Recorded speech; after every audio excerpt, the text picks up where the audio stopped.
for the fury of those who are oppressed. Oppressed people's nation. I'm only here for the people. Brown, this Nation Talk in the day. We're gonna be talking to a group from Olive Garden that have been they've been done wrong. And we're gonna start with Dorothea. Cause it seems like with you having the imprint of the grass, let's find out. Tell us your story. What's your name? My name is Dorothea Garrett, and everybody called me Mama of the store.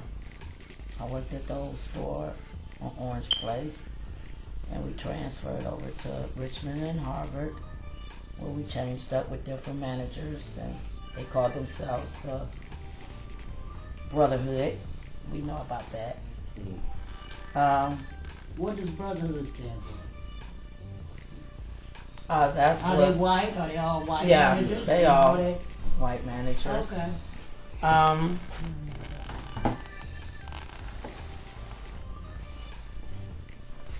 Oh, you good? Okay. I'll start off with one day I had asked, I had something personal that was going on, and it was around the time of, what was that, the mandatory meeting. We had a mandatory meeting that was coming up. And come to find out, we had makeup meetings for people that couldn't make the mandatory meeting. I've been with the company 4.5 years. I am a stockholder, so I was always at their mandatory meetings. I tried to do everything that I could do around the store because I was invested in the store. All my money went into the store. And I asked if I could take off one day since we was going to have a mandatory meeting. It was something personal with family situation, and I was told that I couldn't do it.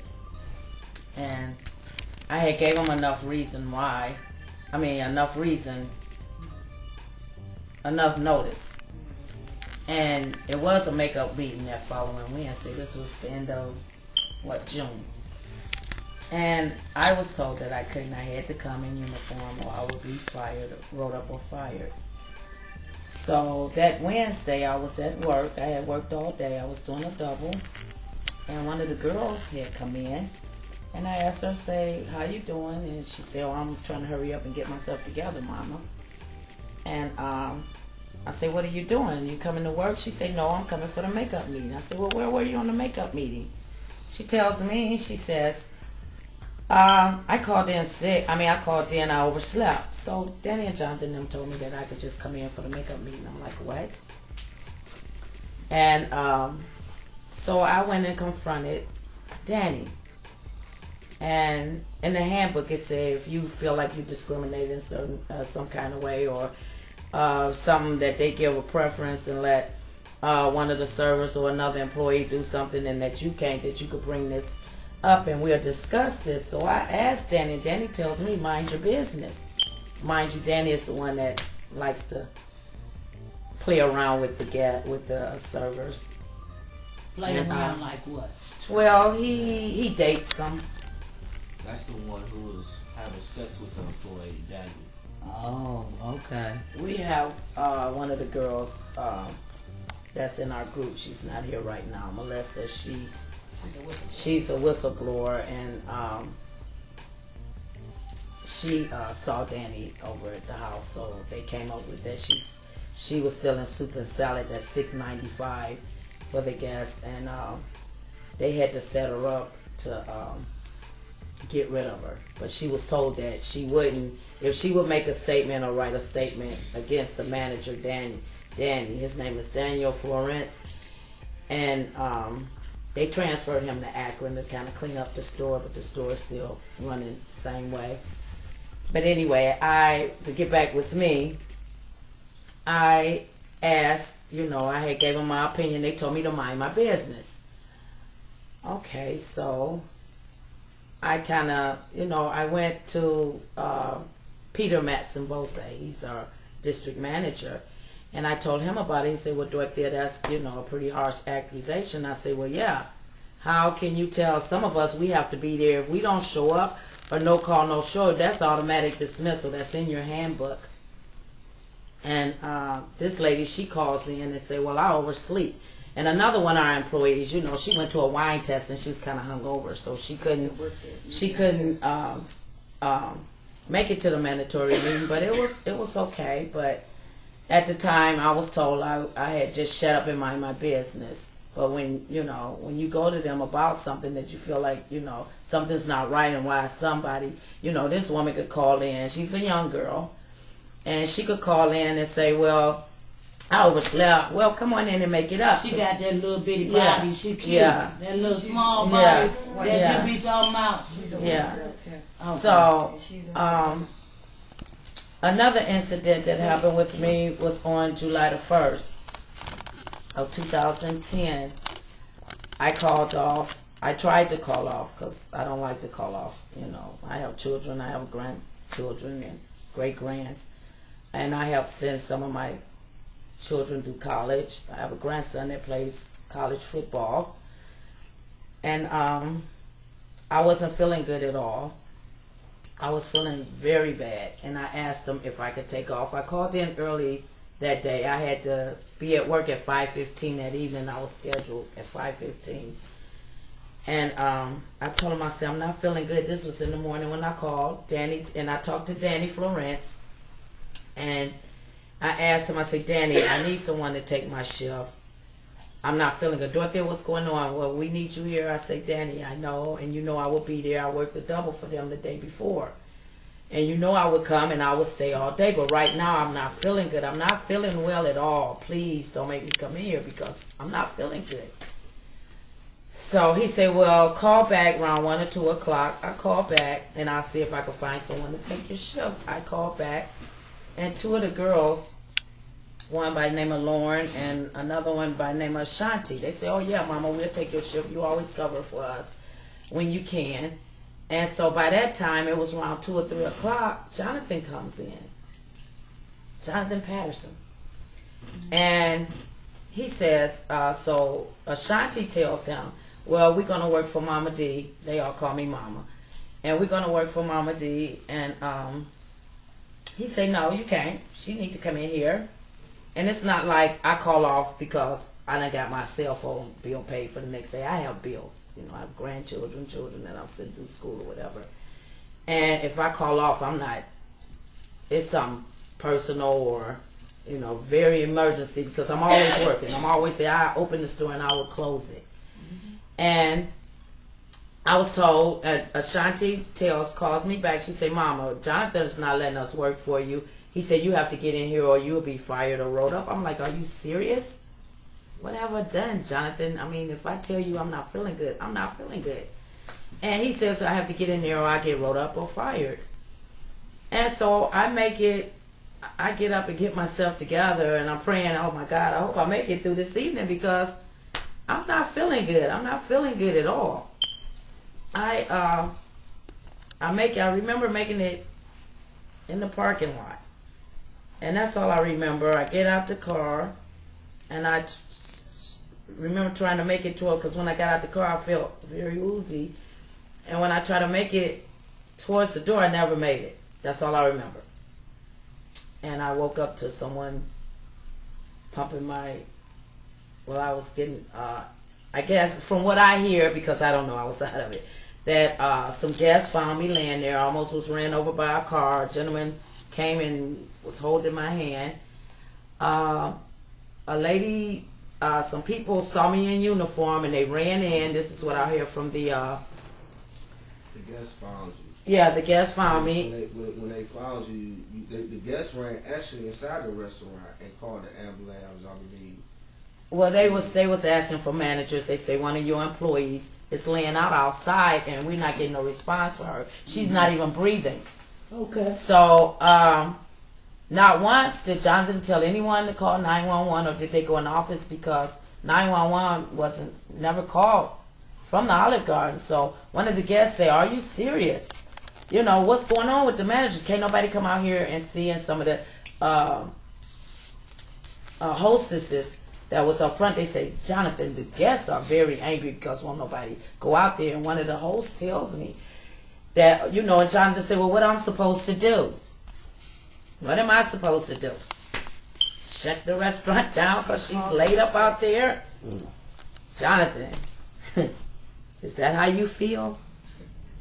Is that how you feel? You're supposed to shut. No, we didn't ask you to shut the restaurant down because I was laid up out there. We didn't ask you to do that. That's all I asked was a little help. I come in there and I work all day. All day. I want to make sure everything is going right because guess what? I'm a stockholder. I'm not just anyone that comes there. I'm a stockholder in the company. All the money I'm in there on my legs, on my knees, on my feet, working day and night. And all my money goes into my stock, insurance. That's all you could have did was just come and see if she was okay and make sure that I got help. And get out of it because at first I called you and asked you that I wasn't feeling good. So when I did make it there, I wasn't just laid up outside in the sun. I wasn't just laid up outside in the sun. I heard I was laid flat down in the ground. My face was flat down. And when they found me, I wasn't responding at all. And I hope the lady is watching. Whoever she is that did CPR on me and saved my life, because I would love to tell her thank you. I hope she sees this because I would love to tell her thank you. Because by the time the ambulance came and they told them what was going on, I felt her. She was rocking me in her arms and they still was talking about your management. Where is somebody? Can they come out and see about this guest? She in our back parking lot. So I had the ambulance. They wanted to take me to after they got my vital signs and everything together. I was still very weak. I asked. They said, "Well, do you want to go inside the restaurant where it was air conditioned until we could release you to your children? Since you didn't want to go to the hospital that I wanted them to go to, I still end up in the hospital. I end up staying a week, but my children was on their way. I wanted to be with my family. So they asked. They knocked on the back of the door and asked Jonathan, "Can we come in here?" Bring Dorothea. No, she can't come in there. Leave her laying out there. I looked at him. Jonathan, is it like that? I'm the one you could call in when don't nobody want to come in. I never say no. I got stock in your store.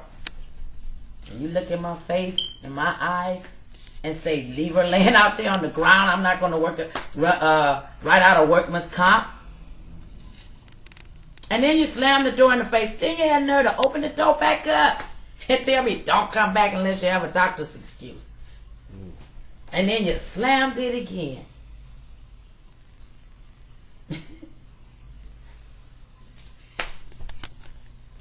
Slammed it in my face again. Like, lay on out there. I went into the hospital and I ended up staying for like 4 to 5 days. I was told that the blood wasn't circulating to my heart and I was dying slowly out in your parking lot. And you say, what I'm supposed to do? Shut the restaurant down because she laid up out there. What did I ever do? But come to work. I'm a mother, grandmother, great-grand. You know, I wasn't one of the little young girls, but I was around there help running that store because I had stock in the store. And you leave me laying up out there, stockholder, you just gonna leave me laying out there. So, y'all call me back, the district manager, and he tells me, Dorothea, come on back to work. You know, Jonathan said I had to come back with a doctor's excuse. Right now I'm in the hospital. Peter, Master Bose, Dorothea, come on back to work. Don't listen to Jonathan. You don't need a doctor's excuse. I don't, and I passed out on your parking lot.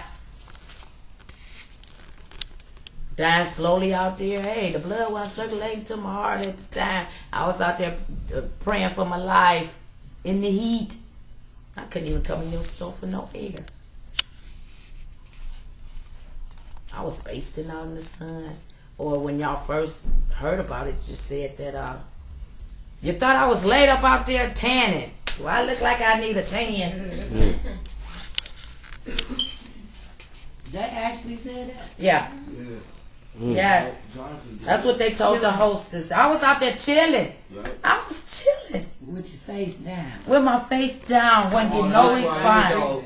All of this right here is smashed. Like she been laying on the concrete. You know what I'm saying? Like seriously. In 80-degree weather though. So when I come back to work, I even came back to work. I was released to come back to work July the 15th. And this happened July the 1st. So I was laid up for a few weeks, a couple of weeks or so. And when I come back to work, I was told by, our general manager, his name's Larry Lindsay. Dorothea, all of this just went out of proportion. Everybody's calling in the corporate about how you was laid up out there, how they didn't agree with this, and blah, just too much confusion went on. I'm like, okay, so, well, if it had been me, I'm so sorry what happened, but if it had been me, it would have been done differently. Okay, Larry, so what was the point? Because you never there. Right. What was the point? It would have been done differently. You're so sorry.